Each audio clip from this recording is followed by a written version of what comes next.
See, American Werewolf in London is not a comedy. It's called a comedy. They keep calling it a comedy. It's very funny, I hope. It is not a comedy. We meet these two boys in a truckload of sheep. This is not subtle. You know, these boys are dead at the end of the movie. This is not a happy story. This is a horror film, and a pretty classic and traditional one. If anything, Werewolf is a throwback. I mean, I was trying to make a contemporary version of an old movie.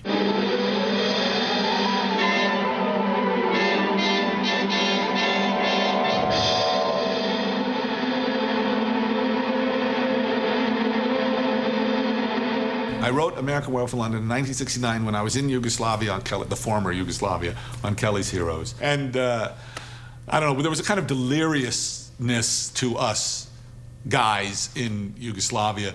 I was with, Clint Eastwood, Telly Savalas, Don Rickles, Harry Dean Stanton. It was the wildest group of people. It was inspired directly by something I witnessed. I was being driven from Umag to Novi Sad. They had this one-lane street, highway that went 400 miles.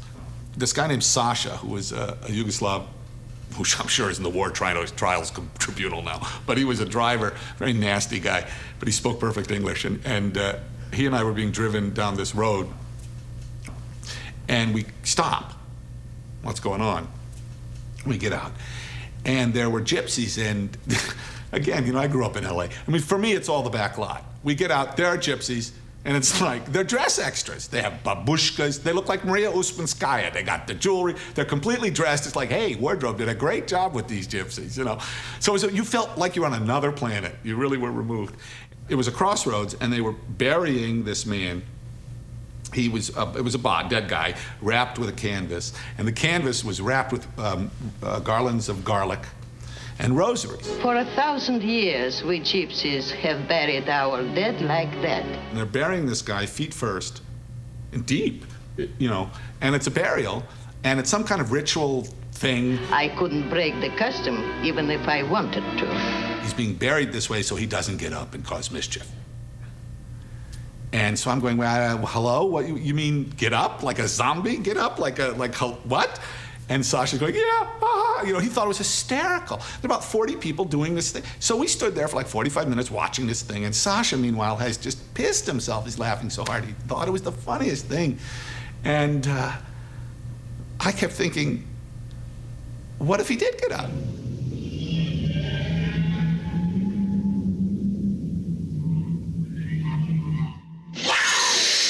We drive away, we go to bed.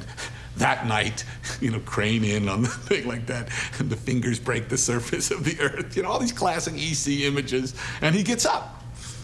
And he's going, Sasha, something, and he comes, The point is that Sasha and I would be totally, not only ill-equipped, but unequipped to deal with the living dead. Can I have a piece of toast? Because it's not only out of our experience, it's horse shit. So, when the man's standing in front of you going, like this, you're going, excuse me, and you're making jokes or whatever it is, because it's clearly not real. Has it occurred to you that it might be unsettling to see you rise from the grave to visit me? Sorry to be upsetting you, David, but I had to come. Aren't you supposed to be buried someplace in New York? Yeah.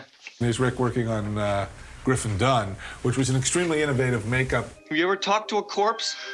It's boring. It gave the impression that there was chunks carved out of his neck and face. It was quite a sophisticated makeup at the time. Take your life, David. Kill yourself before you kill others. So I wrote it in '69. It actually got me a lot of jobs, that script, because it was very, very funny. Excuse me. A naked American man stole my balloon. And it was also very, very scary. But the unanimous response was either this is too funny to be scary or this is too scary to be funny. It was just inconceivable to people that you could be both. Oh, no. Please don't wear that. What's the matter? I know you'll think I'm crazy, but in a half an hour, the moon will rise and I'll turn into a wolf. You and 20 million other guys. Listen, I might tear you limb from limb. Is that serious? I just felt, of course it could be done. Ah! You're not real. Oh, don't be a putz, David. I took great pleasure in going to see it in theaters because I knew when the big scares were. You really scared me, you shithead. You gonna help me up or what? But my intention was that all the violence should be very realistic. In fact, the first killing, Jack's death on the moors, I wanted it to be as real and horrific as possible. It's extremely unpleasant.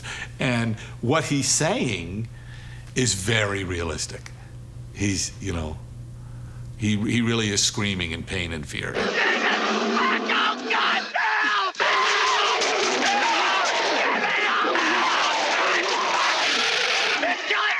Jack. What I was trying to accomplish with American Werewolf was to make it as realistic as possible, to make it like this fantastic and essentially ridiculous thing is really happening to him, that he will go through a metamorphosis and become something other, become a beast, a wolf.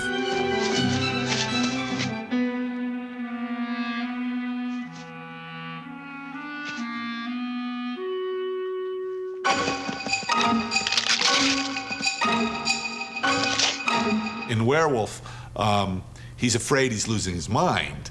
And so his dreams have to relate to his own experience, which is why he thinks of his family, where it's safe. And because he's a Jewish American kid who grew up, you know, he was my age at that time, you know, so he grew up with images of the Nazis. All right already.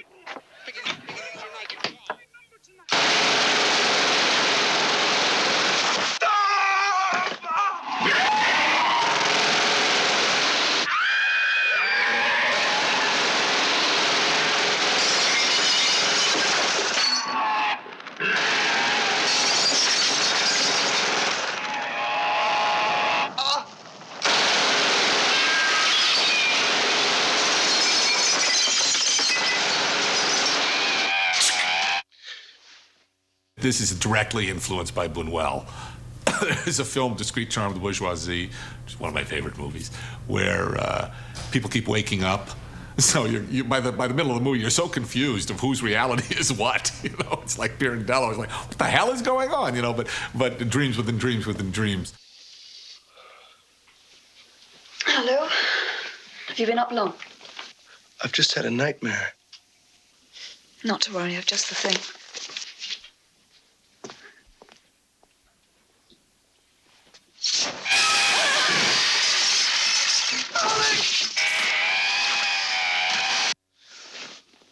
Holy shit.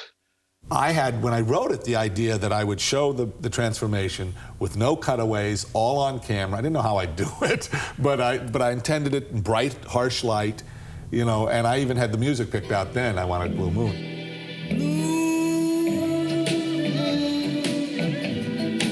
You saw me standing alone. Jesus Christ!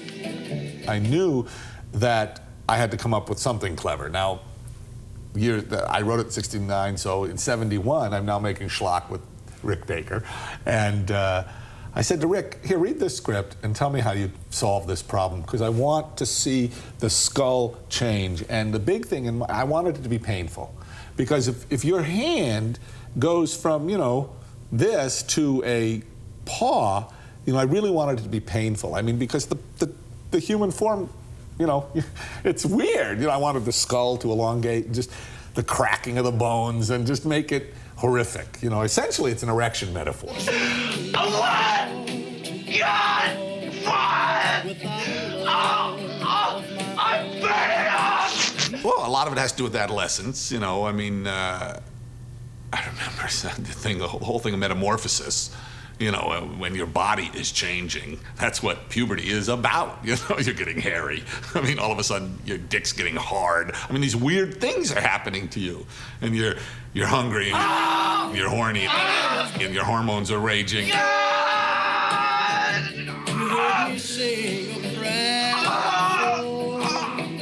for someone I really... What I was proposing for Rick is the worst possible thing you can do a makeup artist, which is no cutaways, and harsh, bright, fluorescent light. I mean, there's no way for him to trick you.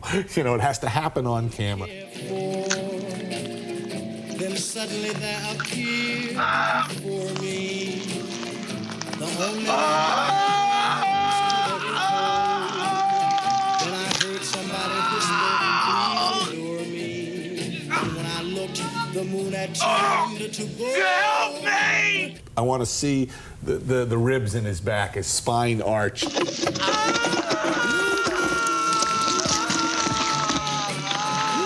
You had to believe it was painful. You had to share his physical agony. There are moments when I bet you think it's a puppet when it's actually the actor, and moments when it's the actor and you probably think it's a puppet. I probably showed it too much. I was very enamored with it. In the Ultimate Wolf, I think you see it too much in the movie now, but at the time I thought it was so cool. You know, the most successful shot of the werewolf in the film is in the tube station when it's pursuing this guy. Good Lord.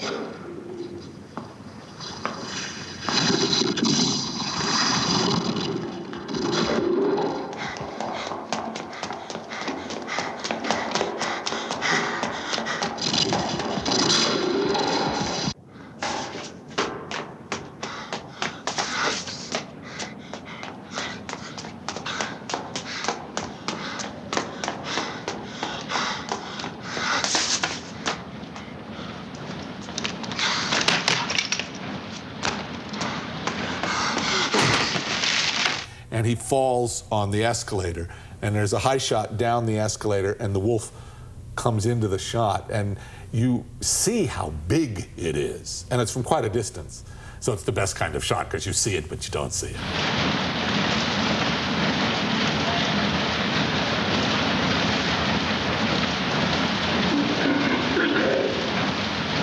My favorite shot in the movie of this, which I was taken aback when I saw it on the transfer, was the Bobby goes into the cinema with his torch, and he looks, and the wolf sort of looks up at him. There's this disemboweled man there, and he looked pretty scary there. Here's Rick using the werewolf about to bite off the inspector's head in Piccadilly Circus. Camera would cut this part off.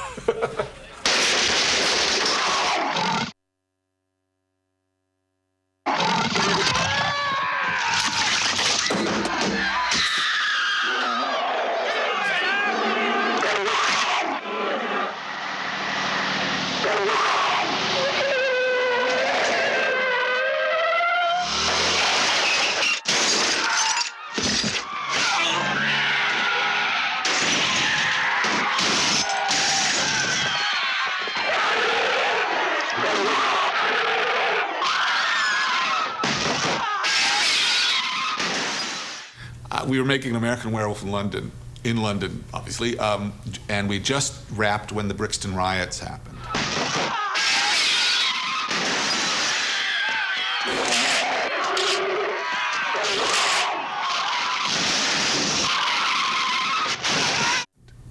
And I remember that Margaret Thatcher blamed it on youthful hooligans, and race was not an issue. I just remember, that's right, Maggie. Sean, those hooligans are in the park again. I love the idea of youthful hooligans. It's like crazy hooligans. The Wolfman, you know, as conceived by Kurt Siodmak, you know, he's a tragic figure. It's sad. And it's so interesting because he becomes something other that kills.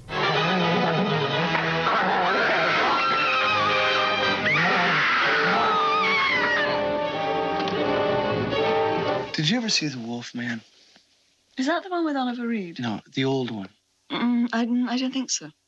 Bela Lugosi bites Lon Chaney Jr. and he turns into a werewolf. Why are you telling me this? No, listen. Claude Rains is Lon Chaney's father, and he ends up killing him. So? Well, I think that A werewolf can only be killed by someone who loves him.